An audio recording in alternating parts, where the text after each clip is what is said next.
What does power sound like when it doesn't thunder but rustles like paper? What does hope smell like when it is the scent of wet cement, diesel, and fresh ink? In the summer of 1947, Europe's cities lie like torn atlases, roads ending in craters and bridges snapped like broken teeth. Millions wait at distribution points for flour, coal, and shoes while ministers search for words that do more than console. Into that hush falls a sentence spoken at Harvard on the 5th of June, 1947. A sentence that turns money into strategy. It is enough to change the weather of history. What exactly happened in that moment? And why did an academic ceremony become a hinge of world order? The answer begins with a general who had learned the art of supply and the arithmetic of scarcity. George C. Marshall, now Secretary of State, describes a problem with clinical simplicity. Europe's economy is so damaged that without broad assistance it will slide into political and social chaos. No pathos, just diagnosis, as precise as an operating lamp exposing a tear in living tissue. The proposal is not a blank check, but a bargain. Aid in exchange for cooperation, resources in exchange for reforms, shipments in exchange for the lowering of trade barriers. How does a speech become a mechanism that moves grain, transformers, and locomotives across oceans? Organization answers where improvisation would fail. The idea hardens into the European Recovery Program, ERP, approved by Congress in 1948 and running until 1952. 16 Western European states bind themselves into a planning circle, the Organization for European Economic Cooperation, to rank needs, assign priorities, and measure results. Every application and every ton of wheat is forced into numbers, because only numbers can nail principles to reality. Why did people call this money a weapon even though it arrived in sacks, crates, and cargo holds? Because it forged loyalties faster than tanks could. The Truman Doctrine had drawn the line in 1947, help for those resisting pressure and violence from the East. The Marshall Plan delivered the material side of containment, visible outcomes that swayed elections and tied unions, municipalities, and firms into a fabric of stability. In Italy, where voters went to the polls in 1948, milk powder, credit lines, and machine parts stood beside campaign posters, and the message could be tasted and weighed in the hand. Stability is not a speech, it has calories and kilowatts. What did the plan mean inside Germany? Distrusted, divided, yet central to the whole machine. The answer begins in Rubble and ends in shop floors, where whistles announce the end of shift again. In the western zones that became the bi-zone and then the tri-zone, ERP funds feed railways, power stations, and the Ruhr's steelworks. The currency reform of June 1948 restores a usable medium of exchange, and ERP supplies the goods that this new money can actually buy. Ludwig Erhard's social market economy receives material, machines, and time, and the Airlift year of 1948 proves that logistics can become a political sentence. How did the money arrive, and why was it more than an American sum on foreign paper? A quiet instrument carries the answer, the counterpart fund. Part of the aid is grant, part is credit, but the imported goods are sold domestically for national currency. The proceeds are trapped in special accounts and reinvested in ports, housing, and small and medium enterprises. Money therefore travels twice, once as cargo and again as a domestic multiplier that turns emergency into investment.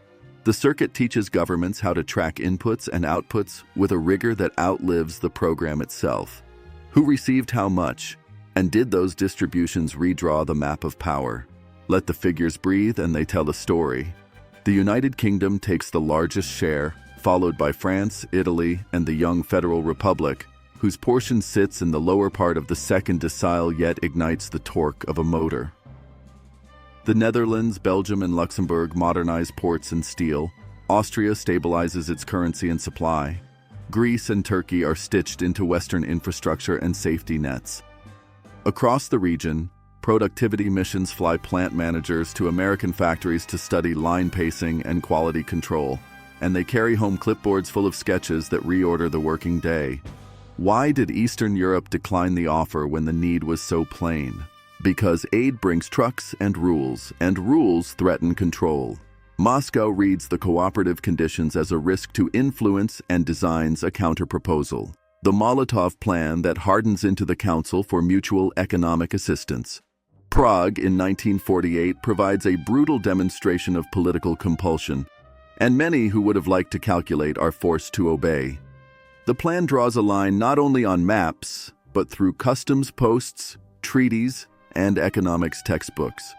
What were the limits of this apparent miracle, and what shadows did it cast? Honesty requires the full scene, because policy is not a saint's life. Critics warn of dependence and cultural Americanization, of advertising traveling with spare parts, and of standards flattening local crafts.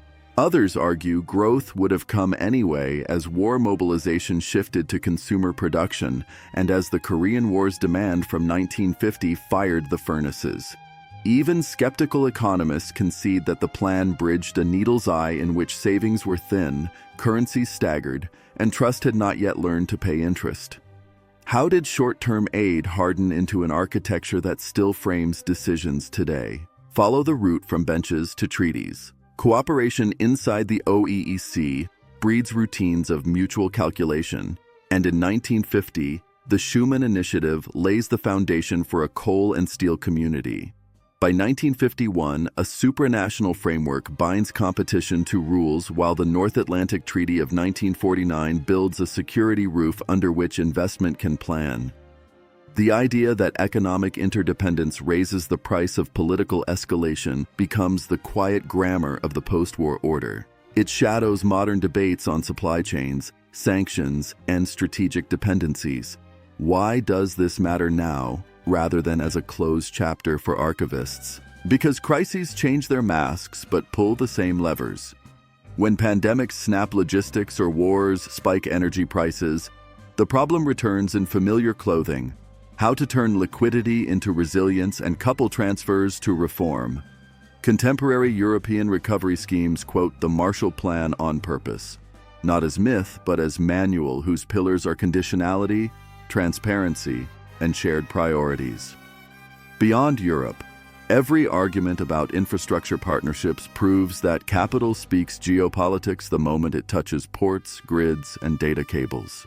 What happened behind the curtains when ministry lights burned past midnight? Teams hammered out import lists that balanced coal against copper wire and locomotives against grain. Logistics kept to the pulse of shipping lanes, with New York, Baltimore, and New Orleans loading sacks, crates, and boilers, while Antwerp, Rotterdam, and Marseille answered with cranes performing their mechanical prayers. Use was documented with a pedant's patience, because each dollar needed a biography from a Kansas warehouse to a Ruhr turbine. Out of that habit grew later standards for development banks, audit offices, and statistical agencies. What role did images and words play while the trucks were still moving? They bought time and built consent. ERP posters hung on silos in town halls. Radio voices explained why heating oil was today's priority and why rail steel would displace certain food shipments tomorrow. Newspapers printed tables that were not only numbers but weather forecasts for a better climate, and many a mayor read them aloud like the tide charts of local fortune. The abstraction of macroeconomics acquired faces, smells, and voices, and citizens learned that planning need not be a cold word. Why did the plan also become a school of prioritization in the open? Because distribution is conflict, and conflict demands structure.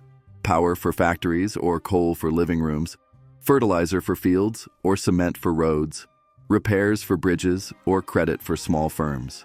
The committees of the OEEC forced governments to justify their picks in public, and that explanatory muscle later fed the spirit of common markets. Anyone talking today about green industrial pacts or chip alliances is wielding the same tools, only with different materials. How did the plan change culture on the shop floor, where statistics meet steel? Through something unglamorous: routine, measurement, feedback. Productivity missions taught engineers to find bottlenecks as numbers and to experiment with shift patterns, maintenance windows, and material flows. Back home, they adopted simple but muscular practices from the scheduling board to time study at the line, and they planted quality circles that treated error as information. Technologies travel fast, but methods travel faster, and the Marshall Plan was a supply chain for ways of thinking. Why, despite success, did the program have to end, and why was that its strength? Because help that never stops erodes loyalty and initiative. The program is finite, clearly dated, and it demands that kickstart become sustainability, and that the warmth of gift become the self-interest of growth. When payments wind down in 1952, budgets stand steadier, export markets reopen, and investment ratios begin to carry their own weight. What remains is not dependence, but the capacity to climb the next stair without a handrail. What does the plan reveal about the marriage of security and prosperity? A plain truth often mislaid in argument. Economic normality cools political temperature, and political predictability invites the capital that finances tomorrow's jobs. Alliance politics, therefore, rises not only from troop exercises, but from agreements on credit lines, tariffs, and energy mixes. Anyone sketching new security architectures needs tables as much as maps. How did the project win majorities in the United States even though the money sailed away? By fusing self-protection with business sense. Politicians argued that Europe's markets had to buy American goods, and that jobs in Ohio and Pennsylvania tied to harbor cranes in Le Havre and Genoa. Containment strengthened the case because every dollar reopening a mine might spare soldiers an escalation. Idealism blended with calculation and produced durable support in Congress and among voters. What happened in the living rooms that policy tried to reach, the smallest stage where legitimacy is minted? A coal stove burned longer through winter evenings. Bread grew less gray, milk arrived more regularly, and the first new motor on a factory line felt like a holiday in itself. Children learned that finishing a day can mean more than tiredness. It can mean a predictable morning. From that daily experience, trust grew, and trust is the invisible currency investors read before they risk real money. Why does the Marshall Plan return in arguments about digital infrastructure? Because networks are today what rails were then. Data centers, fiber, and energy storage are the workshops of the present, and they too require kickstart, standards, and cross-border planning. If democracies want digital sovereignty, they can borrow from the ERP rulebook, interoperability, open protocols, and common procurement to share costs and raise resilience. A post-war program thus speaks to clouds, chips, and data spaces without losing its DNA. Why talk about conditions whenever aid is offered? And why is that not punishment? Because conditions are direction, the guardrail that keeps fuel from burning without torque. Budget discipline, transparent procurement, the lowering of trade barriers, and honest energy pricing turn transfers into transformation. Distribute without reform, and you pour coal on a cold engine. The Marshall Plan drew that line with unusual clarity. The same insight returns when public money is asked to trigger energy and industry transitions now. What remains when you add the numbers and count the crates and try to hold the whole thing in one hand? More than the sum. The Marshall Plan helped bridge a deadly window in which hunger, inflation, and political radicalism amplified one another, and it made coordination a civic virtue. It rebuilt trust in contracts, statistics, and handshakes, and it anchored reconstruction to an idea of the West made from markets, law, and self-restraint. When money becomes the language of politics, syntax decides peace and freedom, which is why the only real question is what sentences we are willing to speak today.